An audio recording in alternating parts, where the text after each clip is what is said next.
नमस्कार, मी अंकिताच रेसिपी मराठीमध्ये तुमचं खूप खूप स्वागत आहे. आज आपण बनवणार आहोत रवा डोसा. एकदम असा स्पॉन्जी आणि मस्त मऊ लुसलुशीत असा सर्वांना आवडेल. मुलं तर एकदम असे आवडीने खातील आणि हेल्दी पण आहे. चला तर मग बनवायला सुरुवात करूया. इथे मी 1 वाटी रवा घेतलाय, पाणी, दही घेतलंय. दही आणि पाणी आपल्याला गरजेनुसार टाकायचे. 1 वाटी रवा घेतलाय तर आपण 1 वाटीच दही टाकणार आहोत.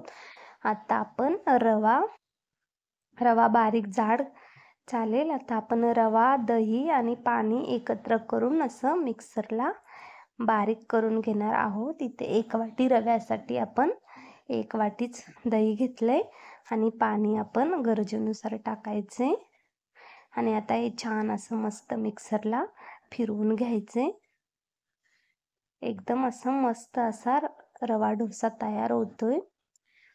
इथे असं बघा मिक्सरला छान असं मस्त बारीक करून आपण डोसा बनवण्यासाठी बॅटर बनवून घेतलंय. आता आपण त्यामध्ये टाकूयात चवीनुसार मीठ टाकूयात आणि मस्त असं मिक्स करून घेऊयात. खूप असा छान लागतो आणि अगदी झटपट कमी वेळामध्ये आपल्या घरच्या साहित्यामध्येच असा बनवून तयार होतोय. आता आपण हे 10 मिनिटासाठी असं झाकून ठेवणार आहोत. आणि आता आपण इथे चटणी बनवायला घेऊयात. भाजलेले शेंगदाणे, पुदिन्याचे पानं, लसूण, हिरवी मिरची, अद्रक. आता आपण हे असं मिक्सरला बारीक करून घेऊयात. इथे छान अशी मस्त आपली चटणी पण तयार आहे. आता डोसा आपण बनवायला सुरुवात करूया.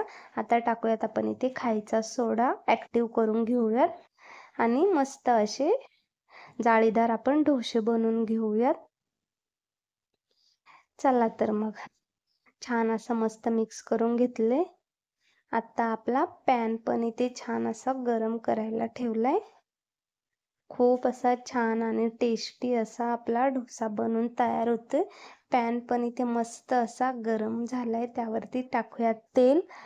आपण स्टार्टिंगलाच डोसा बनवताना तेल टाकणार आहोत. नेक्स्ट डोशाला आपल्याला तेलाची गरज नाही येणार आहे. एकदम असा इझी डोसा निघतो. आता इथे मस्त असे आपण जाळीदार डोसे बनवून घेऊयात.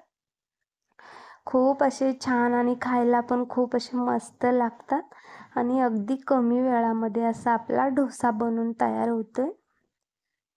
इथे बघा असा मस्त अशी जाळी आली डोशाला. आता आपण एक साईड अशी मस्त दोन्ही पण साईडने असा छान असा डोसा भाजून घेऊयात.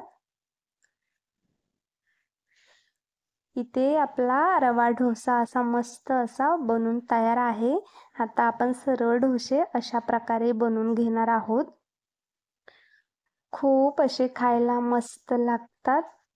नाश्त्यासाठी अशी झटपट होणारी रेसिपी आहे. कशी वाटली तुम्हाला ही रेसिपी नक्की कमेंट करून सांगा. तुम्ही पण ही रेसिपी नक्की ट्राय करा.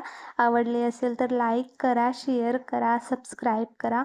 अशाच नवनवीन रेसिपी बघण्यासाठी खात राहा, मस्त राहा, स्वस्त राहा. भेटूया उद्या. Bye bye.